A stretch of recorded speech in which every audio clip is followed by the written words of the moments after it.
Colours চ্যানেলে comedy Knights with Kapil. এরপর Sony টিভিতে এই শোতে সঞ্চালকের ভূমিকায় রাতারাতি জনপ্রিয়তা পান কপিল শর্মা। দেখতে দেখতে প্রায় 10 বছর পার করে ফেলেছে এই শো। চলতি বছরের টিভি ছাড়িয়ে ওটিটির পর্দায় অভিষেক হয়েছে তাদের। নেটফ্লিক্সে দেখা যাচ্ছে এই শো, নাম the great Indian Kapil show.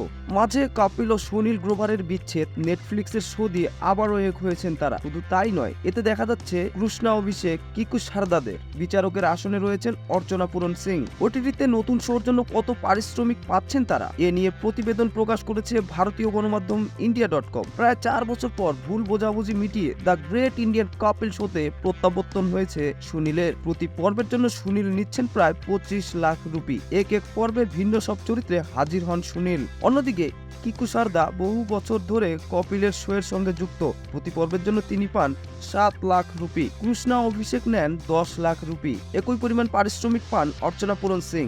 Rajib ঠাকুরও নেন 6 লাখ রুপি। সবার চেয়ে বেশি পারিশ্রমিক পান কপিল শর্মা। প্রতি পর্ব পিছু তিনি পান 5 কোটিরও বেশি, যা বাংলাদেশি মুদ্রায় 6.5 কোটি টাকা। সালমান খানের মতো সঞ্চালকদের টেক্কা দিয়েছেন কপিল।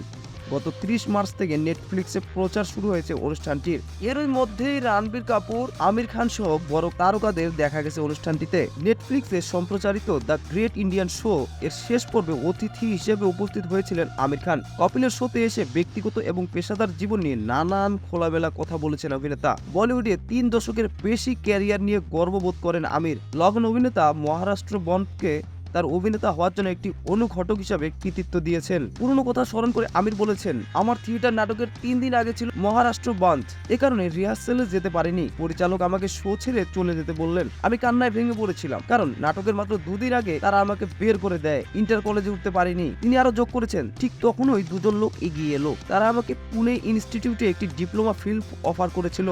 সঙ্গে সঙ্গে বাসে উঠে শুটিং শেষ করি। সেখানে সম্পাদক হিসাবে কর্মরত আরেক ছাত্র ছবিটি দেখেছিলেন। আমার কাছে মুগ্ধ হয়ে তিনি আমাকে একটি সিনেমার প্রস্তাব দেন।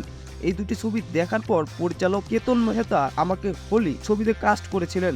হোলি দেখার পর মনসুর ও নাসির সাহেব বললেন, চলো ওকে নিয়ে একটা ফিল্ম করি। আমি একজন ভালো অভিনেতা ছিলাম বলে তারা আমাকে নিয়ে একটি সিনেমা তৈরির কথা ভেবেছিলেন। এরপরই কিয়ামত সে কিয়ামত তাক হয়েছিল। তাই সেদিন মহারাষ্ট্র বন্ধ না হলে হয়তো আমি তারকা হয়ে উঠতাম না। কপিল শর্মার শোতে আমির খানও প্রকাশ করেছিলেন যে তার সন্তানরা তার কথা শোনে না। আমির আরো জানিয়েছেন, আমার সন্তানেরা আমার কথা শোনে না। মাঝে মাঝে আমি অনুভব করি যে আমাদের প্রজন্ম মাঝপথে আটকে গেছে। আমরা আমাদের বাবা মায়ের কথা শুনতাম, আমরা ভেবেছিলাম আমাদের সন্তানরাও শুনবে আমাদের কাছে এবং আমাদের সময়ও আসবে। তারা শুধু আমাদের কথা শোনে না। প্রথমত আমাদের বাবা মা আমাদের বকাঝকা করতেন এবং আমাদের ছেলেমেয়েরা একই কাজ করছে।